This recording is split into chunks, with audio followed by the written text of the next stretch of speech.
Mutual presents The Mysterious Traveler, written, produced, and directed by Bob Arthur and David Kogan.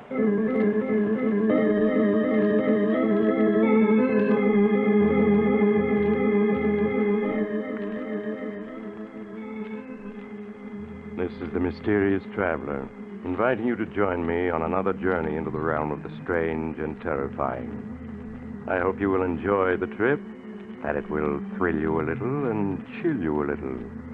So settle back, get a good grip on your nerves, and be comfortable, if you can.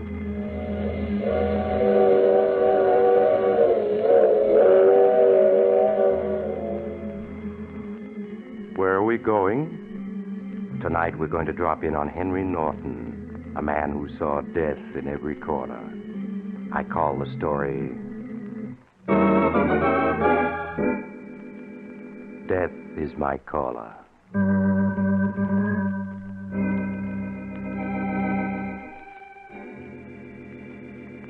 My story begins late one afternoon in the luxurious office of Henry Norton, a stockbroker. Norton, a tall, dapper man in his 40s, is in the midst of signing some letters when he's called on the office communicator by his secretary. Excuse me, Mr. Norton. Yes, Miss Perry. There's a Mr. Blair to see you. Mr. Who? Charles Blair. He says you know him very well. Charlie Blair. Tell him I'm not in. I'm out of town. Tell him anything. I don't want to see him. I don't ever want to see him. He says he knows you're here, insists on talking to you. Get him out of the office. Get some of the boys to help me. If he won't leave, just... Oh, I'm sorry, Mr. Norton. He forced his way in. I'm sorry. I couldn't stop him. Oh, that's quite all right, Miss Perry. I'll see him. Hello, Henry. I thought you'd be delighted to see me. We haven't seen each other for 7 long years. That wasn't nice not to have a chat with your ex-partner, was it? Well, I was awfully busy. I have a lot of work to do. You know how it is. No, I don't. I didn't know you were out already. I thought you had 3 more years to go. I did, but good behavior cut 3 years off my sentence. Well, that's wonderful, Charlie. I'm glad you're out. It must have been a terrible experience. You've changed. It was a little hard to recognize you at first. Perhaps the prison pallor doesn't become me, and my hair has turned completely gray. I don't look so good, do I, Henry? Not like you with a Florida tan. Well, how's Helen? My wife's dead. She's dead? Oh, why, I'm terribly sorry. What'd she die of? She died of heartbreak. Oh, poor Helen. She was always such a sensitive woman. What about your son, Alan? He disappeared after his mother died. I don't know where he is. He never wrote me while I was in jail. Never forgave me for bringing ruin and suffering upon his mother. You see, he was sensitive, too. You've had a pretty hard time of it, haven't you, Charlie? Your sympathy is touching. Well, I hope you'll drop around again sometime when I'm not so busy. I'm not leaving yet, Henry.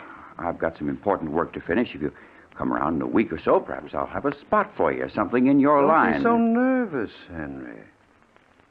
I'm not going to kill you. Not yet. Kill me? Why should you want to kill me? I was wondering how long you'd put on this innocent act. All this concern about my welfare, about my wife and son. Why, you slimy rat. If it weren't for you, I'd never have gone to prison. My wife would be alive today, and my son wouldn't be embittered against me. I swear to you, it wasn't my fault. Believe me, Charlie, I had nothing to... You should have known that sooner or later I'd be freed. Did you think I was ever going to forget how you framed me? I didn't frame you. It was out of my hands. I couldn't do a thing. When my wife died and my son disappeared, I had no reason to live. Just one thing that kept me alive.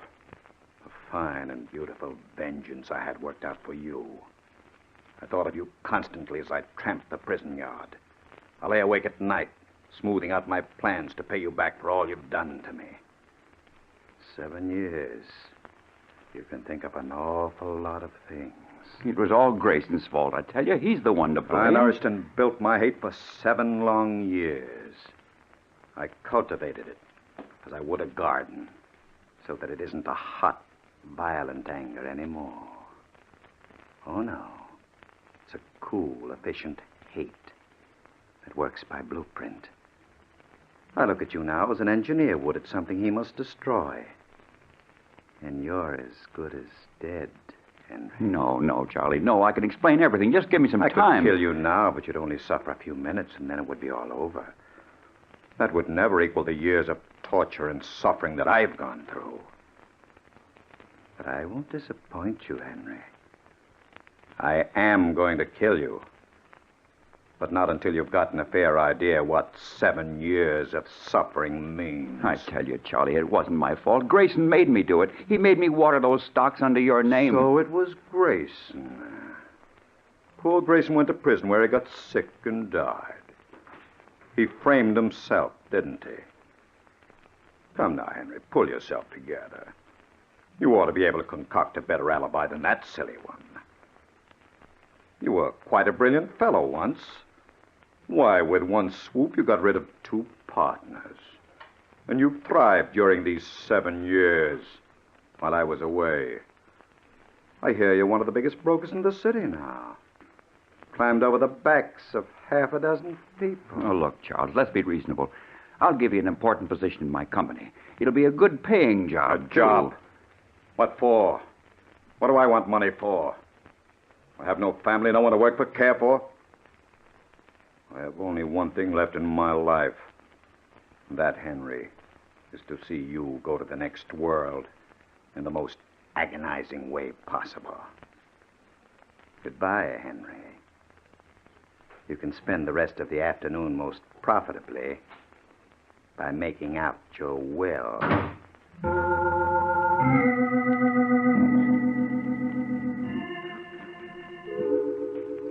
Henry Norton's cold and clammy hands were trembling as Charles Blair left his office.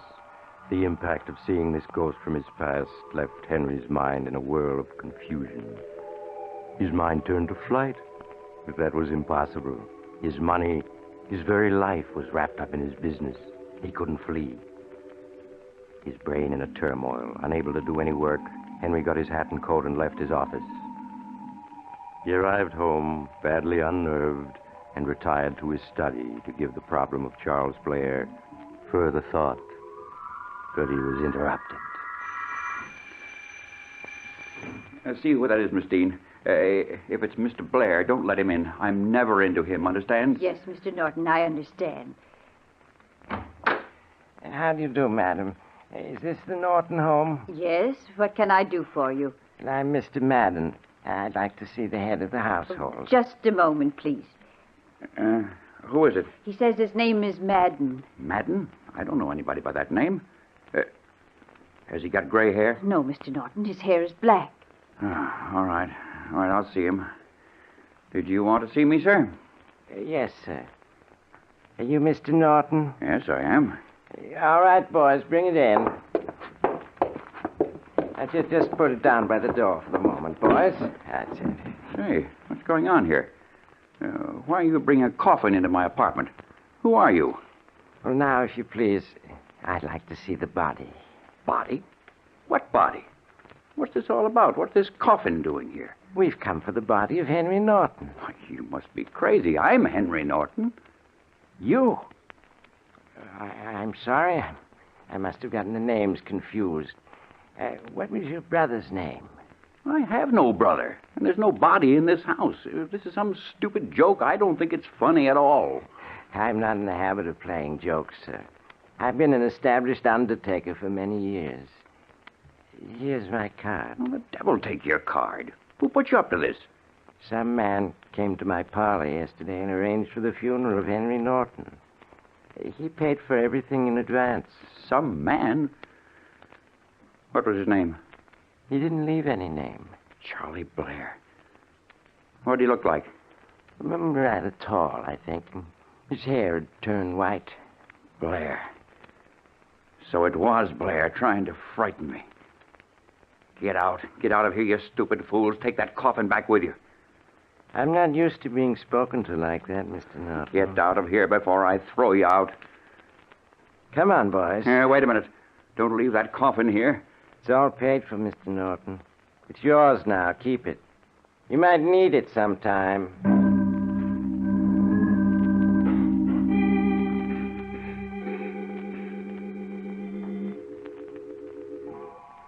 Before Henry could call Madden the undertaker back, he was gone.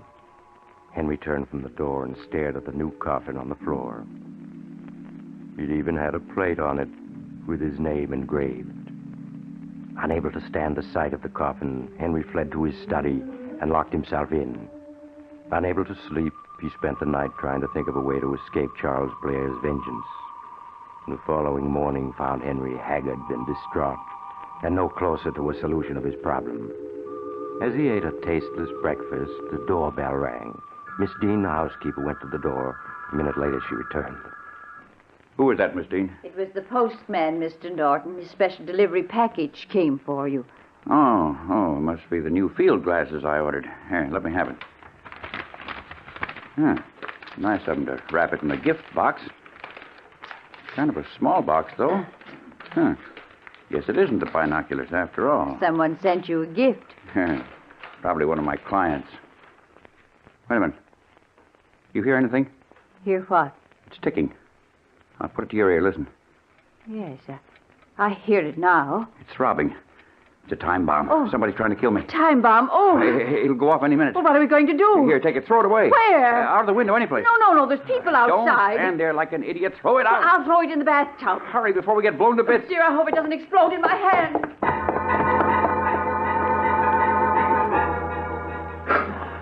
Henry Norton stood frozen with fear as Miss Dean raced with the package to the bathroom.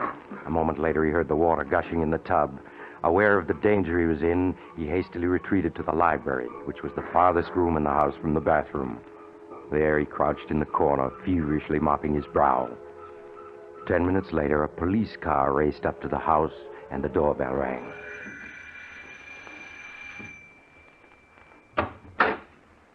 We're from the bomb and alien squad. Where's the package? It's in the bathtub. I turned the faucet on. That won't do no good, lady. Where's the bathroom? That door on your left. All right, you stay here. Jim, you come along with me. Okay, here's the bathroom. You better stand back a little, Jim. I'll take a look at it myself. Well, it isn't ticking anymore. Might be safe to open it now. Well, here goes.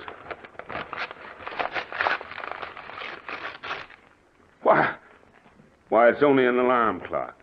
Someone must have wound it up before he sent it out. Now, who'd want to do a fool thing like that?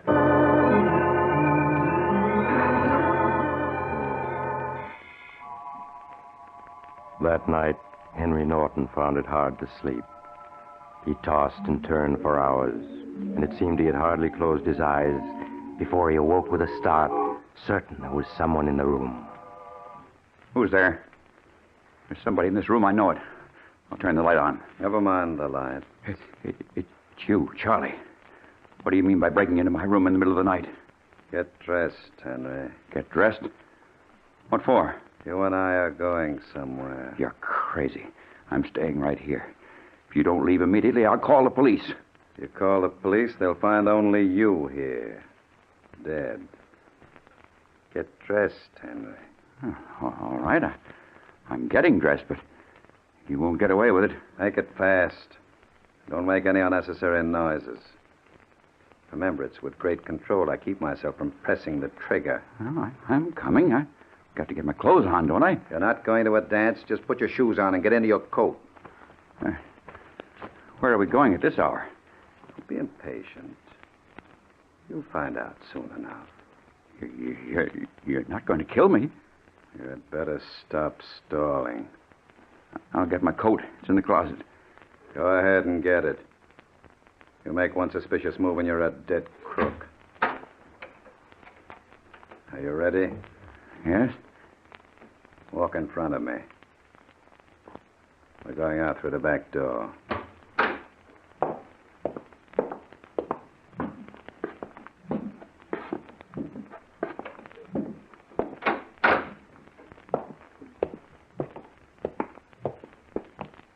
Now, into the car.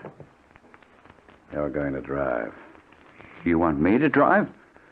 That's what I said, and don't plan anything.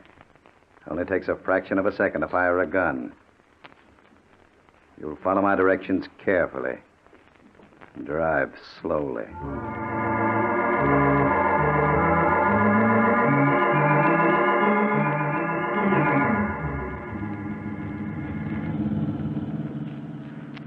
How much further are we going? Not much further, Henry. Stop a little ahead of that tombstone sign. Oh, we're near the cemetery. Look, Charlie. Charlie, I know I did you a great wrong. Maybe we can work out something. I've got lots of money. Stop here. We're getting out. Be reasonable, Charlie. Let's talk The to... tombstone cutting establishment. Keep walking between the 2 rows of tombstones. Because this is our destination. Please, Charlie, don't. I'll do anything. I'll turn over half my money to you. Why not all? All right, I'll give you everything I have. I don't want any of your money. And I'm not going to kill you yet. You see the tombstone in front of you? You see it? I'll turn the flashlight on it so that you can read it. There. Well, go ahead, read it. Henry Norton, born March 15, 1899. Died October 24th, 1947. October 21st. Why, that's Tuesday, the day after tomorrow. That's right. The day after tomorrow. You have 2 whole beautiful days to live. But since you're the worrying type, you'll probably die 1,000 deaths in those 2 days. 8 o'clock Tuesday night. Your infamous career will come to a sudden and violent end. You'll never get away with it. Nobody can get away with murder. You're right. That's why you're going to die in 2 days. I suggest that about 5 minutes to 8 you crawl into the coffin I sent you. It'll save time. Funerals are so disagreeable. The sooner you get it over with, the better. You're inhuman, Charlie. Am I? Then you don't accept my generous offer? You prefer to be put out of your misery right now? No, not now. Why, you're shivering, Henry. Better button up your coat. You're liable to catch cold. Imagine dying in the midst of a sneeze. Well, shall we go? Or would you rather look around at some of the other tombstones? Being so rich, you might prefer marble instead of granite. No, I want to go back Perhaps home. you'd like to look over the nice cemetery I picked for you.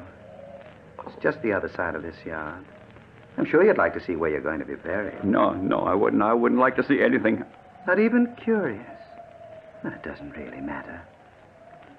Doesn't make any difference where you're buried after you're dead. Please, let me go home. I can't stand any more. Please, let me go. Come now, Henry. You mustn't go to pieces. Why, you're trembling all over. Well, you're due for a nervous breakdown. You must be very tired. You've had such a hard day. Oh, you're driving me mad. Please, let me go. No pride at all. You ought to meet your fate with defiance instead of oozing out like a blob of melted jelly. All right. Come on. We'll go back to the car. You can return home and go back to bed now. If you think you can sleep.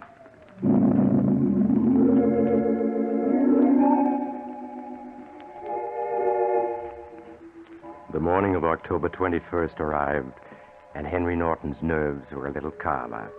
He had been promised a police guard, and detectives were searching the city for Charles Blair. He was reading the morning paper at home when the phone rang. Hello? Hello, Henry. Charlie, it's you. Very much me, Henry.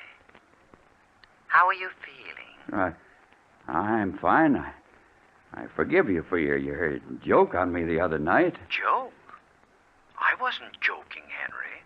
In fact, I called now to ask if you would like an elaborate funeral with flowers or just simple services with no one but your intimate friends present. Oh, but how foolish of me.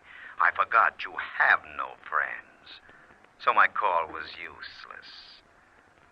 But I'll see you tonight at 8 o'clock sharp. Goodbye, Henry. Operator. I must trace that call. Please tell me where it was coming from. Yes, I'll wait. Huh? What? The Judson Funeral Parlors? Why, that's in this block.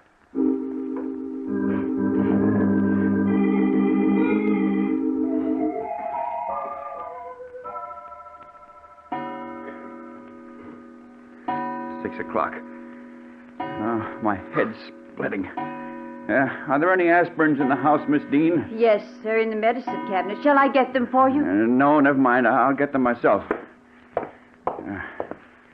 Tonight I'm supposed to die at 8 o'clock. That's fantastic. Blair can't carry out his plan. Not if I had police protection. I have nothing to be afraid of. Nothing. Here are the aspirins. I'll take a couple of them.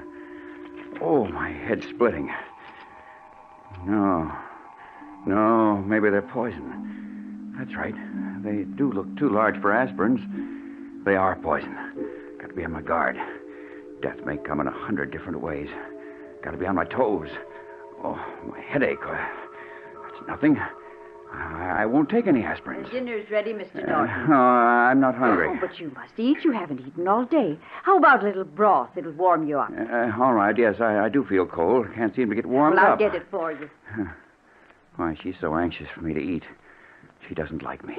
She never showed any concern about me before. Here it is, Mr. Norton. Would you like some croutons with it? No, nothing else. Something's wrong. This broth, it has a peculiar bitter taste. It's just some spice I put in. You're lying, Miss Dean. Lying? Why should I be lying? You're trying to poison me. Blair's put you up to this, but I'm too smart for the both of you. He'll never get me that way. You're crazy, Mr. Norton. I've put up with plenty from you, but I've had enough. I'm leaving. You're a hard, mean man. I wanted to tell you that for a long time, and if anybody wants to poison you, he must have good reasons. Get out, you Borgia. I'm going. You can get yourself a new housekeeper. Good riddance. You tried to poison me. Good thing I didn't swallow it. Huh? Who's there? It's the police. Oh, just a second. Police. Oh, it's about time you got here. You're Henry Norton? Yes, of course I am. Come in. I'm Officer Gibson, Mr. Norton. I was sent to act as your bodyguard. I was told someone's trying to kill you. Yes, 8 o'clock tonight. You don't say. Even told you the exact time. What precinct did you say you came from? I didn't say. But I'm from the 16th precinct. Who's your captain? Captain Donovan, Tom Donovan. Say, what's all this about? I just want to make sure you're a real policeman. What do I look like, a fireman? I've just got to make sure. You got any credentials? Why, of course I have. Here's my identification card, and here's my badge. I guess you're okay. I've got to be careful. Blair's promised to kill me at exactly 8 o'clock tonight. He's capable of any trick. Well, you don't have to worry, Mr. Norton. The chances are that he's just trying to frighten you. But if he's serious, he won't get very far. You don't know him. He's an inhuman fiend. Well, I'll take care of him if he comes. Say, you don't speak like a policeman. Your English is too good. You were sent here by Charlie Blair. You're a fake. I happen to be a college man who became a policeman. Nothing strange about that, is there? Why don't you call the precinct and make sure? I will. I'll call him right away. Hello, operator. Give me the 16th Police Precinct station. Hello, 16th Precinct? This is Henry Norton. Did you send an officer named Gibson to my house? Oh, you did? I just wanted to make sure. Thank you. Sorry, you can't be too careful. Well, that's okay. I understand how you feel.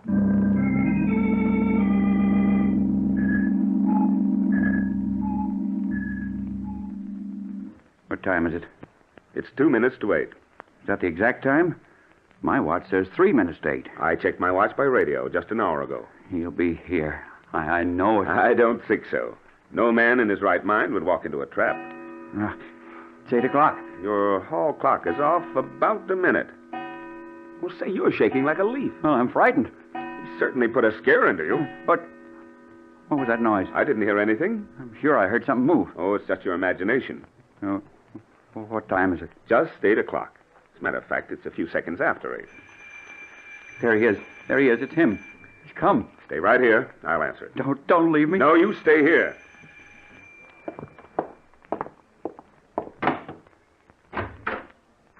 That's funny. No one's at the door. I'll take a look outside. Hello, Henry. Charlie, how'd you get here? You see, Henry? I keep my appointments. I got a boy to ring the bell at exactly 8 o'clock. I've been hiding in your house for hours. No, don't, Charlie, please. You can have everything. I promise I'll give you back everything I took from you. In less than a minute, you're going to die. Help, Gibson, save me. The door is locked. No one can save you. In a moment, your heart will be ripped apart by a piece of lead. Just one terrific moment of agonizing pain. Then you'll be dead. Open our door, Norton. Help, he's going to shoot. Open the door. You see? No one can help you now. This torture is only a minute for you, but it was 7 years for me. It's a pity you want so much to live. Mr. Norton! Mr. Norton! I'm going around to the side door. Please, Charlie, I'll do anything. No use crawling, getting on your knees. I'm going to shoot you when I count 3. No. 1. No. Help. 2. Gibson, save me. Oh. What's going on here? Why did you lock me out? And just who are you? I was playing a joke on my friend. A joke? You just shot him. Hand over your gun. Yeah. But I didn't really shoot him. You can see for yourself. I just fired a blank. Huh? That's why Norton is lying on the floor? He's just fainted. We'll see. Keep your hands up. He wasn't shot. There's no wound. Not a drop of blood anywhere. That's right. I only meant to scare him. He's in a deep faint. We had better call the doctor.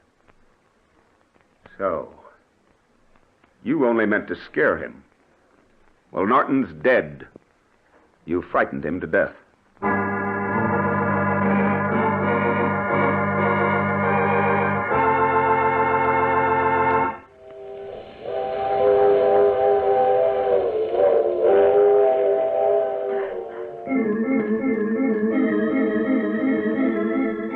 This is the mysterious traveler again. Did you enjoy our little trip? Poor Henry Norton. Imagine dying from the noise of a blank cartridge. His nerves were really on edge, weren't they? Oh, well, at least he got a free coffin and tombstone, and he doesn't have to worry anymore about dying. What happened to Charles Blair? Well, he's still in prison, of course, because you don't get away with murder, even when you kill with a blank cartridge. And speaking of murder, I recall another case in which a lovely young girl was able... Oh, you have to get off here. I'm sorry. But I'm sure we'll meet again. I take this same train every week at the same time.